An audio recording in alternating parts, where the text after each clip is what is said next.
Hi, welcome to Soul Food Ministries and Outreach. I'm Henriette Hobson. Thank you for tuning in. Welcome to the focus of this channel, which is No More Jim Crow. We are not going back. Uh, just welcome.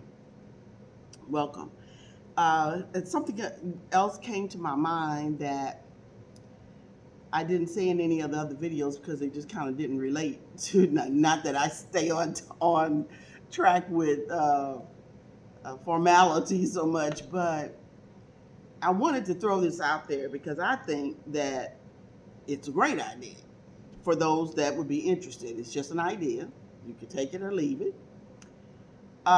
There's a lot going on with farmers that are, um, crying out for help, losing their farms, needing people to help them, so forth and so on. Now, I know most of the harvest is over in a lot of cases where they actually need somebody to pick stuff, but this is my idea here. If you are really struggling and you don't see owning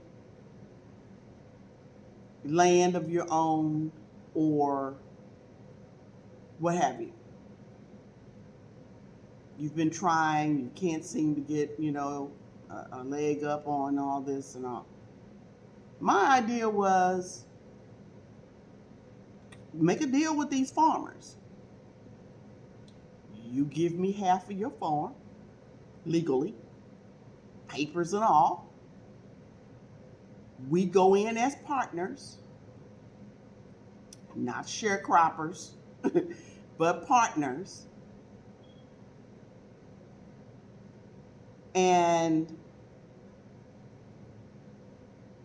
you decide on how you're going to help them with this, or you're going to hire people, bring people in and give them a portion of some land or whatever. My take is there may be some people that don't want to lose it all, and they would rather give you half of it, and I mean give it to you, not sell it to you, give it to you. We're not working on people's farms and picking this and that for them anymore. But for your own farm, if you want to harvest something, that's totally different. But work in a partnership. Make sure you get a good attorney that is looking out for you, a black attorney that is going to look out for your black interests, and that everything is, as it should be. A good way for you to get some land, possibly a building on it, a barn or whatever. You can turn it into a home. I mean, they're crying out. They need you, need us. That's if you're in the market for that. That's not for everyone, but you must make sure that everything is so legal that there is absolutely no way that they can overturn you or trick you or what have you. You definitely need an attorney with this so that the verbiage that is contracts are there is horrible. It's just horrible for the average person. I don't like them, can't have understand them myself.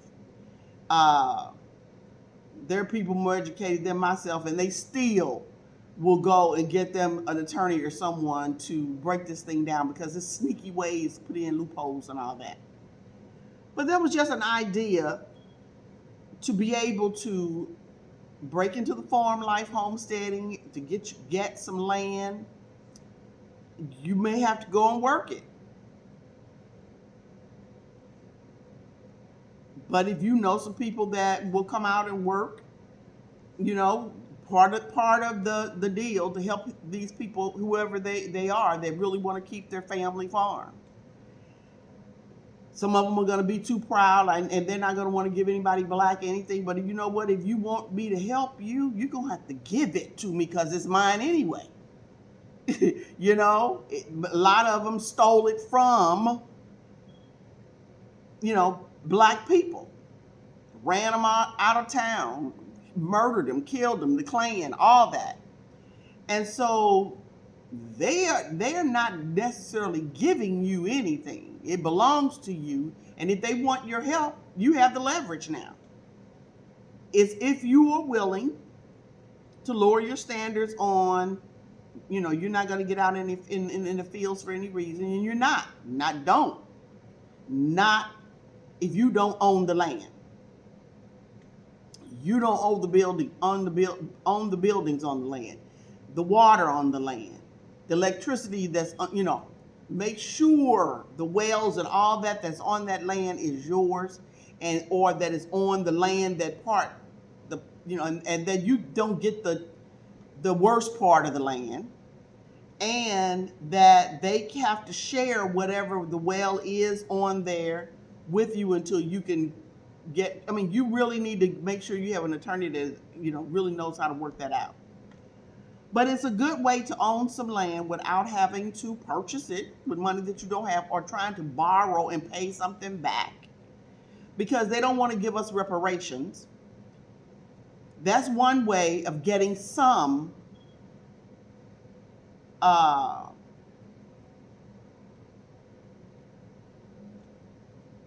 don't know the word to use, satisfaction, partial reparation, just a step up into you owning land. You've got to be willing to work with people, know how to get along, but you have to know how to take no nonsense as well. Understand the law yourself. You go online and look up things and find out. Like I said, definitely get an attorney. Don't sign anything without an attorney. Because they've been, tricking us and stealing from us and outmaneuvering us and strategizing us, and they're still doing it right now.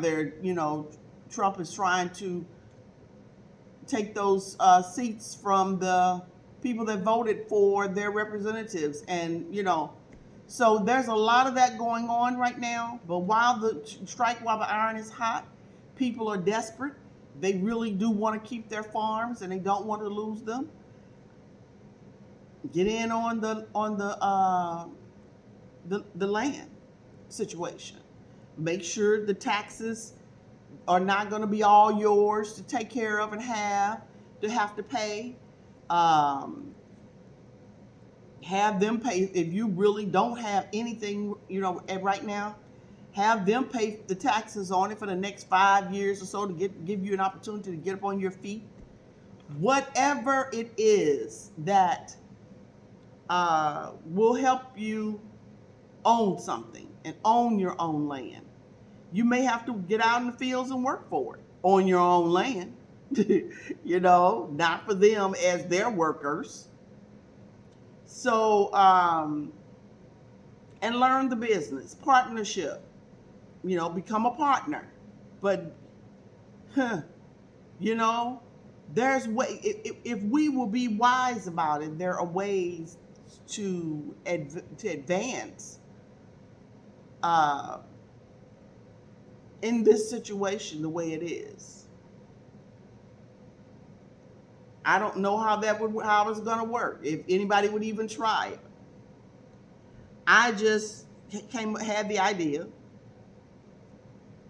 and want to help people out that could possibly benefit from it. So there it is, that it's an idea. I'm not trying to put black people in the fields. I don't want, I love gardening and all that, but it is a lot of hard work.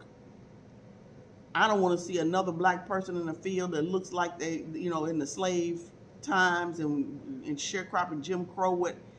It has to really be a situation where you're the owner. You guys are partners. You're not doing all the hard labor while they standing around directing all of that. No. So I just wanted to throw it out there in case no one had thought of it. I hope it's something that can help. And take back some of what belongs to you in a legal way and a safe way. And so anyway, it just came to mind about it, and I'm throwing things out there. Don't want, not trying to offend anyone. You know, I already had to take down a couple of videos because it wasn't because I'm afraid of what people have to say. Matter of fact, I was glad to get the feedback and the comments or whatever. But there, I know that if you know, you have to be aware of yourself and aware of the enemy and how he tries to come against you to trick you into retaliating somehow, saying something smart back, getting people into road rage and all kind of craziness. I'm not letting anybody trigger me, and I'm not trying to trigger anyone else negatively. Um, so I just went on and took down the video because it's not even, it's not worth it, because I'm endangering others by them getting smart with one of God's people, because God don't play. you know, he remembers all, it's all being recorded, what we do and say. And when you mess with, with one of his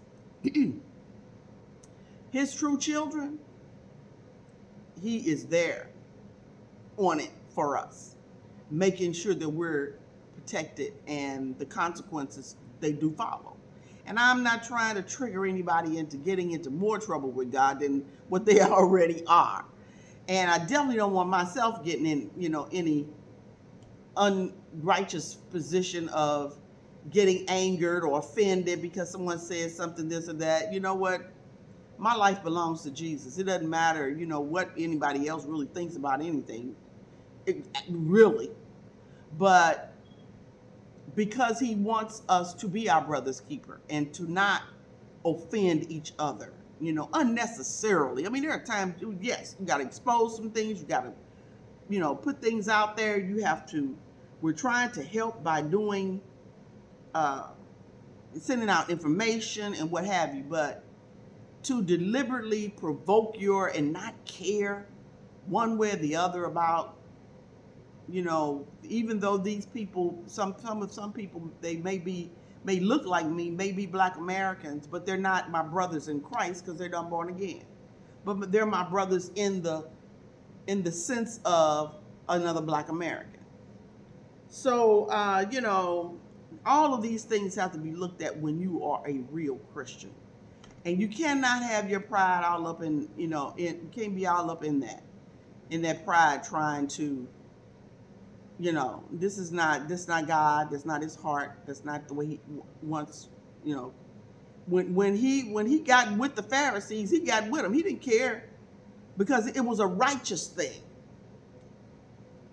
Now, what I said was a righteous thing because I was responding to something that I thought was twisted and made a big deal about that wasn't really that way that I could see. But nevertheless, I mean, I'm not going to change my mind about how I feel about something. I'll go by whatever information that I have on the situation. And then when it's all boils down to it, the only thing that concerns me is a person's soul. They need to be born again, and I need to pray for them to be born again.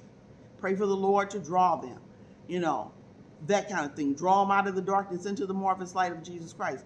Other than that, everything else doesn't matter after that. When it turns into something that's ugly, I'm not about that. I don't have time for that. I don't. I grew up in the hood. I know what that mindset can be. I know what, and I'm not letting anybody trigger that back off. To start acting, in a retaliatory manner. Now, no. So anyway, just wanted to put that out there for some brothers and sisters that are out there that, want to, adventure into that and see if that's something that would suit you, that you'd want to try. There's more than one way, as they say, to skin a cat. And for so many years, that saying has been out. And we say it and we don't really know the origin of it. And what I learned that the origin of it is, if this is correct, is it has nothing to do with a mammal cat at all, even though we use it in all sorts of, situations and scenarios, but it's about a catfish. And it would, it was more than one way to skin a catfish. So anyhow, if that's correct, is what I heard from a Southern platform that was out and people that were speaking about it. So, just pray all is well. Like I said, if you need some prayer, hit me up and ask for prayer if my platform is open for that. I'm not sure what it is right now. It's been kind of updated to a little bit more, but I kind of had, when it originally started, it was just all shut down, and I just was wanting to put out what God gave me to put out, and I'm still that way. And I refuse to let anybody upset me, run my blood pressure up, and get me, into a whole fleshy mindset and start acting like them. Not gonna happen. I'm gonna still be walking in the love of Jesus and the heart of Jesus and the mind of Jesus and the righteousness that He has made me. And I'm gonna do what He says. And if He tells me don't back down, I won't. I'll stand flat-footed, 10 toes down. But if He tells me back off, then you back off. I'm not losing anything. I'm gaining everything because I'm rewarded when I obey Him and I do things His way. It's a long run thing. It looks like, we are, as people, humans, we like that immediate gratification now, what I see that is in my favor. And people get it and get it the wrong way. They go after it through the satanic means. They go after it, in fleshy, worldly means. And then the consequences long term are not good. And so, nope, that's not what I'm after. So anyway, this is a short one. And just wanted to, put that out there. Hopefully it'll help somebody. And hopefully someone, will own their own acres, 100 acres, 50 acres, 40 acres, whatever it is. They promised 40 acres and a mule anyway. We, of course, were deserving of more than that. But this is one way of, achieving some property. And find out what God wants you to do with it, if that's what you want to do. So, hope it helps. See you next time.